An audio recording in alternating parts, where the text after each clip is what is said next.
राधे राधे। आप सभी को मेरा प्यार भरा प्रणाम। मैं पुष्पा भोगना स्वागत करती हूँ आपका काशी विश्वनाथ की नगरी उत्तरकाशी से।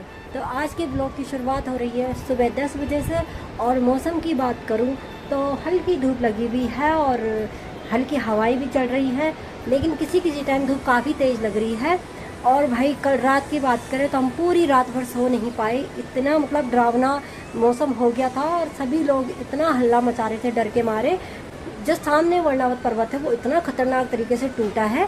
अभी तो दिखने में कम लग रहा है, लेकिन रात को जो आवाज़ आ रही थी पत्थरों की तो उसने सबको डरा दिया था। सारे मोहल्ले वाले खड़े हो गए थे और साथ साथ बारिश भी इतनी तेज हो रही थी, नींद ही नहीं आई भाई। 12-1 बजे तक तो हम बिल्कुल भी नहीं सोए और सुबह 4 बजे के करीब भी वहाँ से पत्थर गिरने की आवाज़ आ रही थी। और उत्तरकाशी का मौसम कुछ इस तरीके से है, कभी तो बिल्कुल तेज़ धूप लग जा रही है तो कभी बिल्कुल धूप नहीं लग रही है। और सामने जो आप यहाँ पे देख रहे हैं तो यही रात को टूटा था, जहाँ से बहुत तेज़ पत्थरों की गिरने की आवाज़ आ रही थी। और यहाँ के जो नीचे जो लोग रहते हैं तो यहाँ इतना ज़्यादा हल्ला हो रहा था, सभी लोग यहाँ से भाग के दूसरी साइड चले गए थे। तो काफ़ी भयानक रात हो गई थी इन सब के लिए।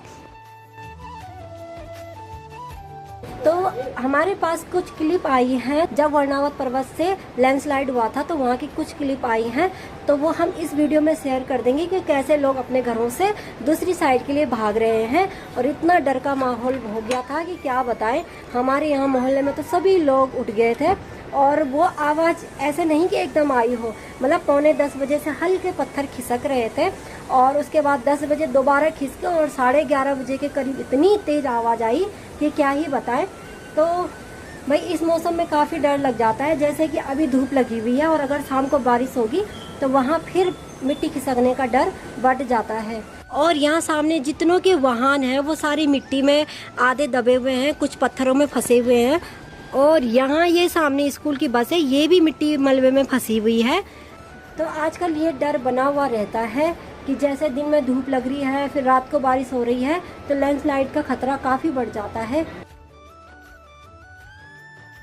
चलो किनारे आ जाओ, किनारे किनारे किनारे।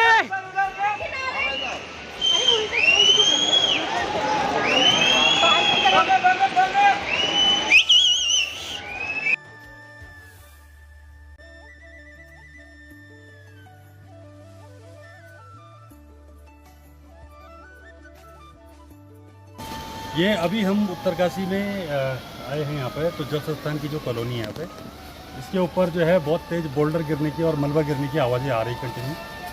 यहाँ से पूरी कॉलोनी के लोगों को हमने यहाँ से हटा दिया गया, उसको जो है सेफ जोन में लाने का प्रयास किया जा रहा है कि कहीं कोई घर के अंदर न रहे। और काफ़ी तेज़ी से मलबा गिरने की आवाज़ें आ रही है।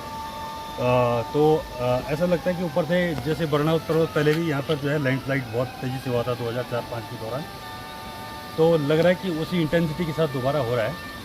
तो अभी रात का समय है, फिर भी हम जो है प्रयास कर रहे हैं कि आइडेंटिफाई करने की कोशिश करें, लेकिन आवाज़ें बड़ी तेज़ जा रही है। लेकिन पहली प्राथमिकता ये है कि जो लोग आसपास यहाँ पर लोग जो घरों में रहते हैं उनको जो है सेफ जोन में यहाँ से इवैक्यूएट करने का प्रयास किया जा रहा है। तो आपने वीडियो में देख लिया होगा कि रात को कितना डर का माहौल यहाँ पे बन गया था और सभी लोगों को अपना घर छोड़कर बाहर रहना पड़ा। तो भाई मतलब ऐसे माहौल में घर के अंदर अभी जैसे बारिश हो जाएगी तो उनके लिए इतना डर है अभी भी वहाँ पे।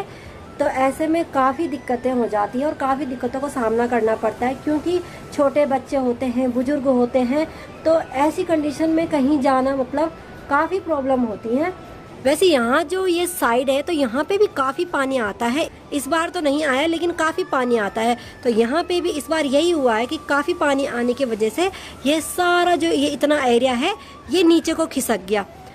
तो ये डर का माहौल तो बना ही रहेगा जब तक बरसात है। इस तरीके से आवाज़ आ रही थी पत्थरों की, हमें लगा कि जैसे 2003 के टाइम पे वर्णावत में लैंडस्लाइड हुआ था, काफ़ी नुकसान हुआ था, लोगों को जान माल की हानि भी हुई थी।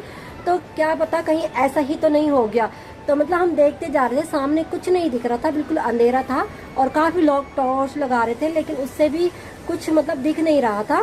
तो फिर यहाँ पे अलर्ट सायरन बजा, घरों से लोग अपने बाहर निकले, तो काफ़ी मतलब डर का माहौल हो गया था। तो यहाँ देखिए आप, वानर महाराज मस्त होके रोटी खा रहे हैं। किसी ने इनको रोटी दी है तो ये बड़े मज़े से खा रहे हैं यहाँ पे बैठ के। और कल रात तो भाई अगर ये यहाँ पे होते तो यहाँ पे स्विमिंग पूल में आराम से खेलते, क्योंकि छत इतना ज़्यादा भरा हुआ था कि पानी इसका जो ये साइड दे रखा है यहाँ से बाहर आ रहा था और इतनी तेज आवाज कर रहा था वो पानी। और अभी मेरी तैयारी है, ऊपर जीजाजी की स्कूटी लगा रखी है तो उसको नीचे पुल पर लाना है, क्योंकि जब जीजाजी लोग आ रहे थे तो एकदम से उनके सामने से सांप आया और जीजाजी काफी डरते हैं सांपों से। तो उन्होंने मुझे चाबी दी है और कह रहे हैं कि तू स्कूटी नीचे तक ले आ, मैं नहीं जा पाऊंगा उस रास्ते में, क्योंकि मुझे हाइट से भी डर लगता है और वहाँ रास्ता काफी ऐसा है, पहले कभी आए नहीं है ना उस रास्ते से, तो काफी डर लग रही है उनको उस रास्ते से आने में। तो मैंने कहा कि मैं ही चली जाती हूँ, स्कूटी नीचे पुल पे लगा दूंगी।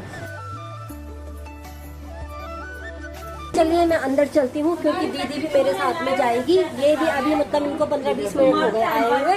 तो यहाँ पर दीदी, पापा, जीजाजी आदि और कार्तिक भाभी सब बैठे हुए हैं। और जीजाजी ने आज काफी बड़ा सांप देख लिया रास्ते में, तो अब वहाँ पे जाने का नाम नहीं ले रहे। तो जीजाजी को काफी डर लगती है सांपों से। तो अभी दीदी और मैं जा रहे हैं स्कूटी लेने के लिए, तो हम नीचे पुल तक ले आएंगे।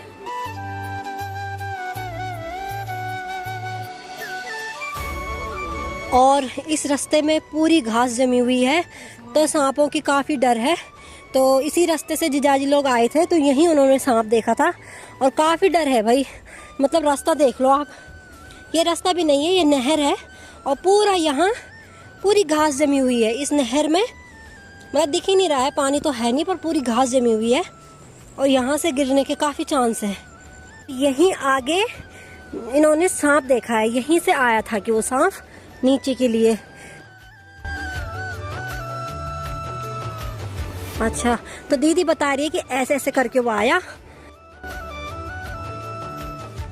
तो चलिए, जहाँ पे सांप देखा गया था वहाँ से तो हम आगे आ गए हैं। मम्मी ने ये डंडी भी दी थी कि रास्ते में लठी आगे करके चलना, कहीं सांप वाप ना आए। तो चलते हैं, ये फेंक दो यहाँ पे, तो इस लट्ठी को यहीं पे फेंक देते हैं, अब इसकी जरूरत नहीं है। तो चलिए आगे चलते हैं। और यहाँ से सामने उत्तरकाशी कुछ इस तरीके से दिखता है।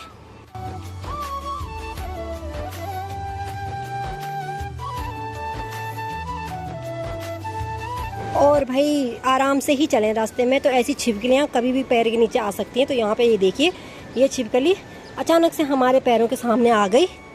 तो इन मौसमों में रास्ते देख के ही चलने चाहिए।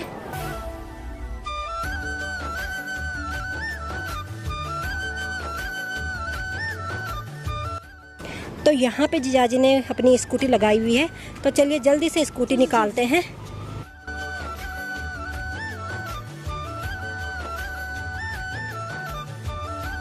तो मैंने जीजाजी की गाड़ी यहाँ पे पार्क कर दी है और अपनी गाड़ी तो ये है यहाँ पे सामने।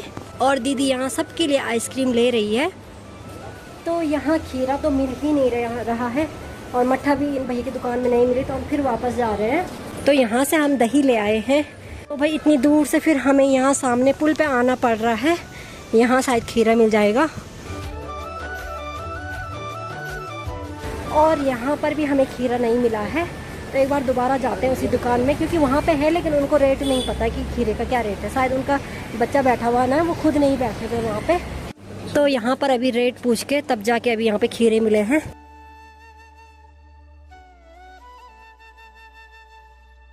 और यहाँ पर खुली हुई मट्ठा मिलती है, मतलब घर की मट्ठा मिलती है, तो वो भी ले लेते हैं।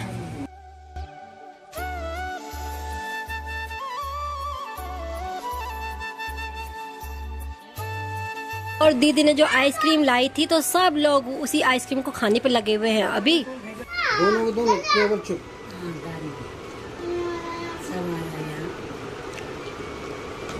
तो यहाँ पर आदि ने अपनी दादी को कॉल किया है और उनको डांट पड़ रही है कि आप दोनों क्यों नहीं आए हो इधर। तेरे को हम कार्तिक बोलते हैं और उसको आदि बोलते हैं।